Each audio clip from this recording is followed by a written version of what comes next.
Okay, so yesterday I was going to post this video on finances when I had asked the questions in my stories about are you happy with your finances? And I didn't. My son had decided that he was going to move to Florida.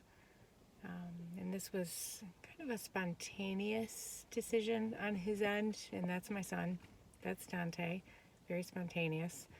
So I didn't have very much time to adjust to that, and yesterday was moving day. I was a little tied up and sad for him at the same time, but happy that he's out there and creating opportunities for himself. We live in New York, and the state is a little stagnant right now, so for him to go out and venture off into new things is it's going to benefit him, so I'm happy for that. Anyways, back to the stories question about finances and are you happy with your finances? A lot of people had responded to that question with they're broke, they don't have money, they're in financial distress. So I don't necessarily have a solution for everyone. I get a little weary when people offer solutions to someone's problem or issue and they don't have the entire backstory or the layers of what exactly is going on. But I can offer maybe a little bit of advice based on experience. So years ago, I was in a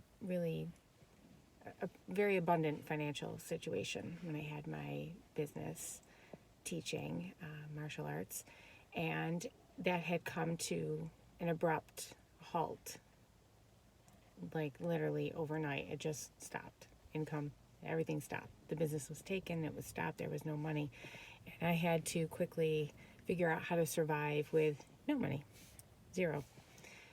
And that was extremely stressful, super stressful, and thank God that time period didn't last very long. So I can understand, I think, the emotions that go behind not having finances or in financial difficulty. But one of the lessons that I learned, one of them, because I think I learned multiple lessons, was don't put all your eggs in one basket. And ironically, my husband had said this to me, I think when we were in the very beginning of our relationship, very beginning, he had said that to me. And I was like, oh, okay. And there you go. That what he said rang true. And I did have all my eggs in one basket. And that basket, although it was flourishing and the eggs were like overflowing, it was taken away. And I didn't have any other eggs anywhere else.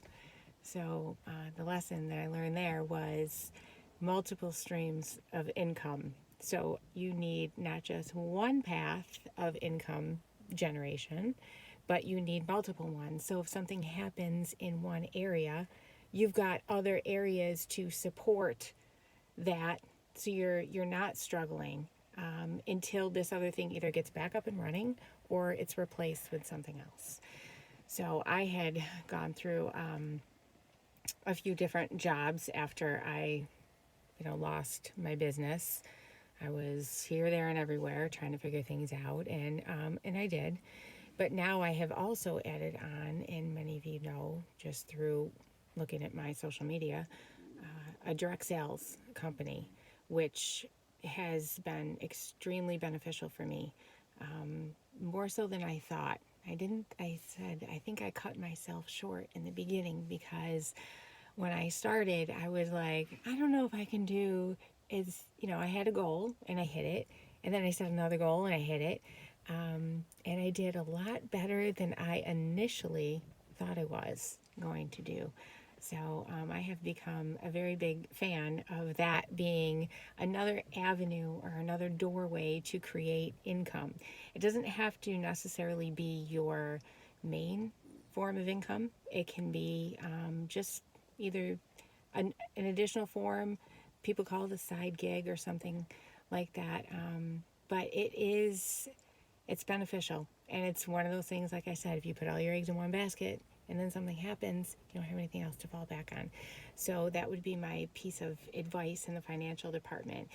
Opportunities are out there, but you got to go, and sometimes they don't come knocking on your door. You have to go and create them, go find them, keep your eyes open, attach yourself to the right people, get in the right groups, the right communities.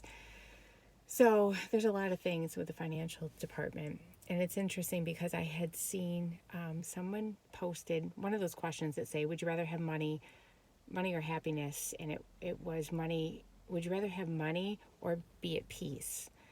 And a lot of people had answered they want to be at peace. Can you really be at peace if you don't have money? Think about it. The stress that occurs, the financial distress, the anxiety, the constant scramble for what to do next or how to generate income, it doesn't necessarily create a peaceful internal system. So I'm not sure how people view that. Maybe they're thinking of it as an extreme, like would you rather be rich or, something else. But there's no way you can be totally at peace if you're struggling financially. So that's my little bit of advice. I think hopefully tomorrow, talk about the third question, which was, are you happy with your relationships? So have a good day.